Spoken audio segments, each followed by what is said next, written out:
Welcome to The Explainer.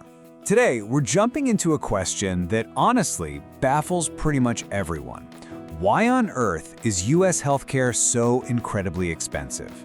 It's a huge, tangled issue for sure, but by peeling back the layers one by one, we can actually start to see what's really going on. Okay, let's just dive right in with the numbers because they really tell the story. Just look at this. For really common procedures, the price difference is just wild. A hip replacement in the US, it costs almost twice what it does in New Zealand. And a C-section costs thousands more than in a country like Switzerland, which, is also one of the wealthiest nations in the world. And this isn't some cherry-picked example. This is just how it is. So that's the big question, right? Where is all that extra money going? Why this massive gap? Well, to figure that out, we've got to start at the very beginning, with the foundation of the American system itself. So our first layer is the system, and it's a uniquely complex administrative web.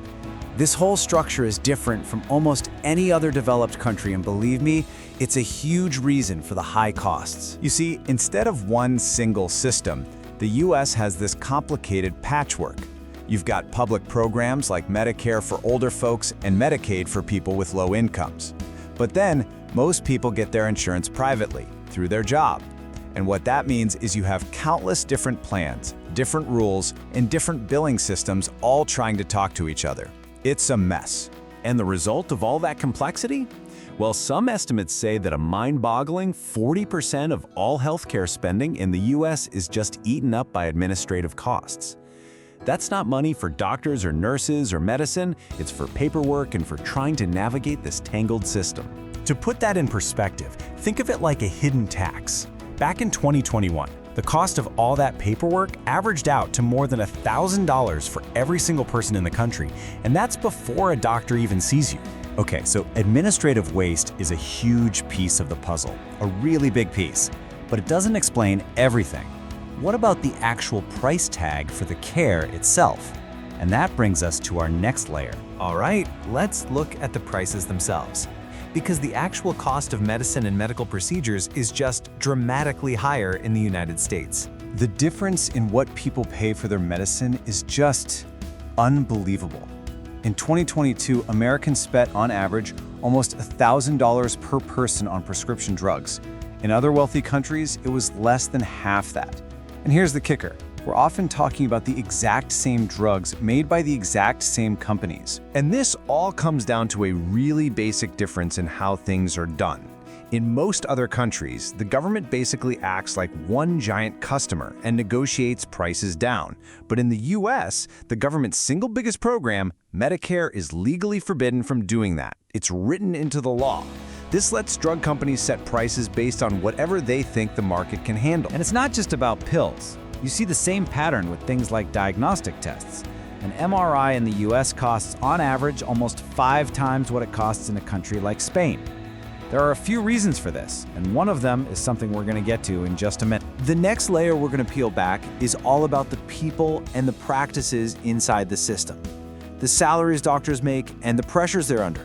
They play a really big part in this whole cost equation. It's a fact. American doctors are some of the highest paid in the world. A family doctor in the US makes a whole lot more than their peers in Canada or Germany. Now, these are obviously incredibly important, highly skilled jobs, but that salary difference adds up and becomes a huge part of the total spending in the system. But those high salaries don't just come out of nowhere. The cost of going to medical school in the US is just sky high.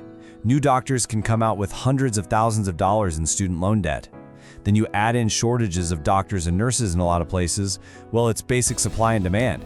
Wages get driven up. And hey, remember that super expensive MRI we just talked about? This is another big reason why. In the US, the threat of getting sued for malpractice is very, very real. So it leads doctors to practice what's called defensive medicine. They order extra tests and procedures, not always because it's 100% necessary for your health, but to protect themselves from a potential lawsuit. And all those extra tests, they drive up costs for everyone. All right, this final layer really gets to the heart of it all, the role of profit and the problem of the uninsured. This is where we see how the basic economics of the system pull all the other pieces together. You cannot talk about the US system without this number.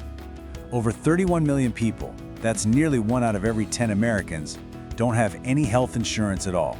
And this creates a huge, expensive ripple effect through the entire system. So here's how that ripple effect works. If you don't have insurance, you're probably going to wait to see a doctor until things get really bad. Then you end up in the emergency room, the most expensive possible place to get care.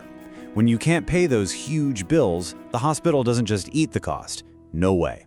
That cost gets passed on to everybody else through higher prices for patients who do have insurance. It's a cycle. And this points to a fundamental economic truth. Healthcare isn't like buying a TV. You don't shop around for the best deal when your life is on the line. Economists have a term for this. They call it inelastic demand. It just means you'll pay whatever it takes. And in a for-profit system, that means there's no natural force pushing prices down. So, to wrap it all up, there's no single villain here.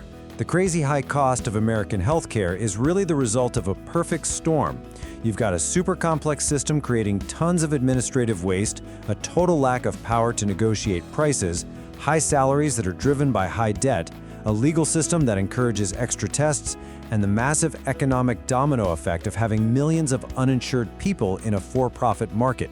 It's all of it working together. Which leaves us with one final, really important question to think about.